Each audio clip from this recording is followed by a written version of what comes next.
Some years ago, David Gergen, who had been an advisor to multiple presidents of both major parties in the United States and is now at the Kennedy School, came to talk to my course on rhetoric. And one of the things he did when he began his session was to write on the board the names of presidents who had gone to Harvard. Fair number. At that time, Barack Obama hadn't even been elected, so he would have to be added also because he went to the law school. And the longer you looked at this list, the more that you realized that some of those presidents had been, shall we say, more successful than others, or at least more honored in history than others. Gergen then went on to analyze the academic history of some of these individuals. It turns out that some of the presidents who might not in the historical sweepstakes have risen so high actually tended to get better grades while in college compared with those presidents who were higher up. But there was something in common about those who were quite prominent, and that is they all knew how to speak well, they all could write well or edit their own speeches well, written by others. They were all what was called of Ronald Reagan a great communicator. They cared about language, and they knew how to use it. And they were very often good at telling stories or relating things in a manner that most people could directly understand. Gergen was very emphatic about this point. What are you more likely to remember? A story that is told or a series of isolated facts and figures? A narrative with a point or a whole set of evidence that has no clear connection that builds to a climax? It's generally the story that wins out. It's generally that kind of direct and clear communication. It's not easy to do. It's not. And when we look at the House Divided speech today, I want to suggest that there is in that speech, not very far beneath the surface, a story. And it is, I would suggest, a rather sinister story that Lincoln wishes to transmit to his audience. It is essentially a story about a conspiracy, a concatenation of events led and championed by several different individuals that he says, if carried further, and if you get enough people to support it by a vote or by acquiescing in it, what would be the result in the United States? He says, this is very possibly going to happen, and it's an astonishing result. And what would that result be? Yes, this is a remarkable turn of events, that there would in effect be no free state. Don't forget, all of these compromises that had been built up in the earlier 19th century were all to some degree about balancing the number of slave states and the number of free states, and to some degree aimed at containing the institution of slavery. But Lincoln says, such a decision, one more decision, whether you care or care not, as Douglas says, that slavery exists, you put it up for the people. But such a decision is all that slavery now lacks of being alike lawful in all the states. This is a remarkable situation. What year is this?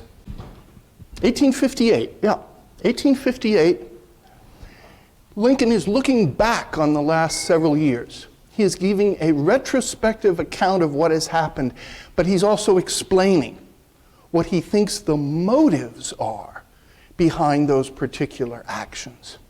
And those motives are all important because he suggests they join to one ultimate result, which is that slavery will predominate in the Union.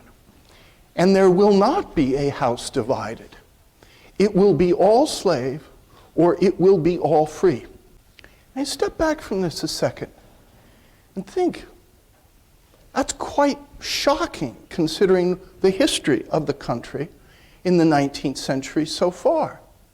there were many states that declared themselves free states. The Northwest Ordinance had not permitted slavery in those states. But now we have arrived through various actions and various elections at a point where Lincoln says we don't need to go much farther until the whole Union will need to permit slavery within its borders. Not at all, presumably, what many people wanted, but Lincoln says we're a lot closer to it now than we ever have been. Quite remarkable. So let's take a look at this speech. There's a narration in it. Where would you say that narration begins? There's an introduction, and it's very hard sometimes to pinpoint precisely where a narration begins. But very often it's done with an obvious signpost, such as a date or when this happened or something of that nature. So where would you say the narration in this speech might begin? The New Year of 1854. Yes, I think that's where I'd place it. It seems like a pretty good logical place to do it. There's no 100% right answer on these things, but yes, so far he has given an introduction in which he says it is his conviction that either the Union will be all slave or all free. And you can actually say that's an interesting introduction. Can you also say it's actually part of his argument? Yes, it's also, interestingly enough, part of his argument. I'm very upfront about this.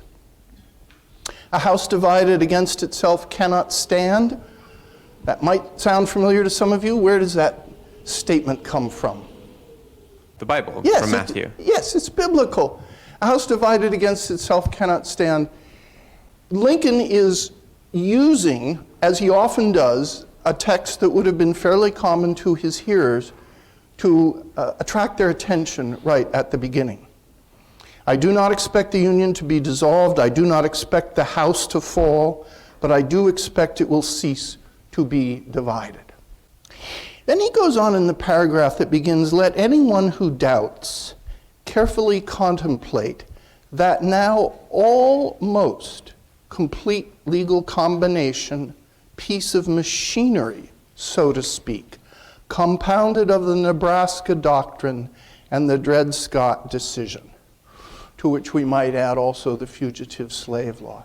What kind of imagery is being used here? Piece of machinery. What is that? Contrasting the slave to just an object or possession? Well, I think that's part of it. He is contrasting that, but he's describing a series of events that he himself calls a piece of machinery. What is that piece of machinery designed to do?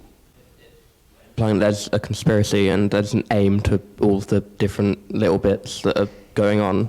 Yes, I think that's right. That this is a house. Remember, he later uses the image of a house. He says, what do you do when you build a house? Well, you have to frame it, you have to put a foundation, you have to get all the timbers, meaning the big pieces together. It'd be like steel beams today. You have to get all those together in order to frame and build a house. Do you do it all at once? No, you can't. You've first got to do one thing, and then you add another, and then after a while, you actually have a house. And his suggestion using this image is that that is exactly what has been going on. So when we begin the narrative in 1854, he says, so far Congress only had acted, and an endorsement by the people, real or apparent, was indispensable to save the point already gained and give chance for more. The new year of 1854 found slavery excluded from more than half the states by state constitutions. 4 days later commenced the struggle, which ended in repealing that congressional prohibition. This opened all the national territory to slavery. By national territory, it means territory there that was not yet a state, okay? And was the first point gained. Okay, now you've all read the speech. Are there other points coming? When you write and say that here's the first thing, don't forget, you've got to give the reader the second one. You've got to give the reader, and be clear. Don't assume that your reader is going to pick up on it. When you say first, please say second. If you say there are 4 points, make sure it's 1, 2, 3, 4, first, second, third, fourth. It's remarkable how many writers don't do that, or they bury, or they change. They say first, second, third, and then they later say, and then there is an additional point, or they do something which isn't quite clear enough. So there is a second point gained. The election came. Mr. Buchanan, who was elected what? President, exactly, was elected, and the endorsement, such as it was, secured.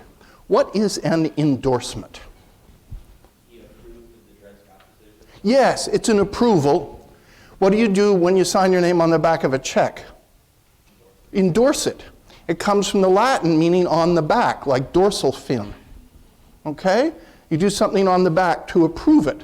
The election was approved by the people of Buchanan, and this had the effect of gaining a security for the Dred Scott decision.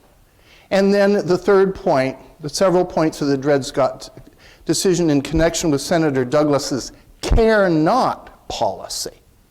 That is Douglas saying, you know, I really don't care whether it is voted down or voted up. Now, Douglas is an interesting figure here because what is Douglas's position vis-a-vis Lincoln? All you debaters should know this. Yeah, well, to some degree pro-slavery, yes. But what is his elected position, or what will Douglas and Lincoln contest? Popular sovereignty. Yes, but what actual office? Yes, Senate. They're going to contest the senatorial race. And in fact, Lincoln runs for Senate in 1858, and he loses. He loses. Lincoln lost elections. He didn't win every one. He lost election for the House. He lost an election for the Senate, twice, as I recall. And so Lincoln is in a situation addressing now the Republican convention in the state of Illinois. And he's talking about Douglas, and he's saying, you know, Douglas says he doesn't care whether this is voted up or down. And this care not policy, I don't care, means that this third point would be granted. So those are the 3 points, okay? He's got 1, 2, 3. It's like a legal brief almost. And Lincoln, trained as a lawyer, is going through things pretty quickly. This is complicated history. Is he simplifying it? You bet. Is he falsifying it? That's another matter. Is it generally necessary to simplify questions in rhetoric to present them to a large audience? Yes, you're going to have to do it. You're going to get up in front of an electorate and talk about tariffs and globalization and give them 35 pages on the General Agreement on Tariffs and Trades and the history of the Smoot-Hawley disaster? No, you're not going to do that. It won't work. You're going to have to simplify and clarify and distill in order to get to the nub of the matter. And Lincoln was really good at this. He's good at it. So now he's giving you these points, and then he stops and says, the working points of that machinery are. So find that in your text where he says, the working points of that machinery are. Now we have the machine established, Kansas-Nebraska Act, Douglas's Don't Care policy, Dred Scott decision. Everyone know about the Dred Scott decision? Yep. And who was the Chief Justice then, or the justice that wrote that? Taney, yeah, Roger Taney or Taney. And he's mentioned in footnote in your source book there, that's who he is. Maybe less recognizable than some of the other names because Pierce and Buchanan are presidents, things like that, but exactly. So here are the working points. First, that no Negro slave imported as such from Africa and no descendant of such slave can ever be a citizen of any state in the sense of that term as used in the Constitution. This point is made in order to deprive the Negro in every possible event of the benefits of the Constitution, which actually declares that the citizens of each state shall be entitled to all privileges and immunities of citizens in the several states. Wow. What has he actually said has happened? That a provision of the Constitution has in effect been subverted. it's in effect been nullified by what has happened. It's fairly clear language. Secondly, that subject to the Constitution, neither Congress nor a territorial legislature can exclude slavery from any United States territory. Congress can't do it, and a territorial legislature can't do it. This point is made in order that individual men may fill up the territories with slaves. You see what he's suggesting now? If a territorial government can't exclude slavery from a territory, what will people who are in favor of slavery likely do if they want the institution perpetuated and spread? Pretty simple. Yeah, they'll move there. They'll go there. Matter of fact, they may rush there. If the law is not going to prohibit slavery, if the territorial legislature can't do it, Congress can't do it. And what does that essentially mean? It's open season for the spread of slavery any place that isn't a state. How much territory left in what is now the United States still isn't a state at this time? A lot, yeah. I'm not looking for square miles. A lot. There are a lot of states that haven't been formed yet. And yet this is one of the working points of what has been gained. Thirdly, that whether the holding a Negro in actual slavery in a free state makes him free as against the holder, the United States courts will not decide, but will leave it to be decided by the courts of any slave state the Negro may be forced into by the master. And what do you think those courts are likely to decide? Yeah, I think as we say, that is a no-brainer. That's right. It's so obvious Lincoln just doesn't state the obvious. He just tells you who's going to make the decision and you know. So he says, the point is made. Now this is where the conspiracy gets interesting. He says, this point is made not to be pressed immediately, but if acquiesced in for a while and apparently endorsed by the people at an election, then to maintain the logical conclusion, logical according to what has already been done, meaning it would follow deductively from the laws that had been passed and the court decisions that had been made, that what Dred Scott's master might lawfully do with Dred Scott in the free state of Illinois, every other master may lawfully do with any other 1 or 1,000 slaves in Illinois, which is a free state, or in any other state. All you have to do is get the population as a whole to begin to acquiesce in this, and the deal is sealed. This speech is a warning. It's an admonition. And in a sense, it is a call to arms. So now Lincoln's given these points, and now he said what the working facts of them actually are. In other words, what's really behind the Dred Scott decision in the Kansas-Nebraska Act. Here's the nub of the matter. 1, 2, 3. He had 1, 2, 3 points, and then he had 1, 2, 3 working points. It's interesting. We'll talk about this later more formally, but in rhetoric it's simply called division.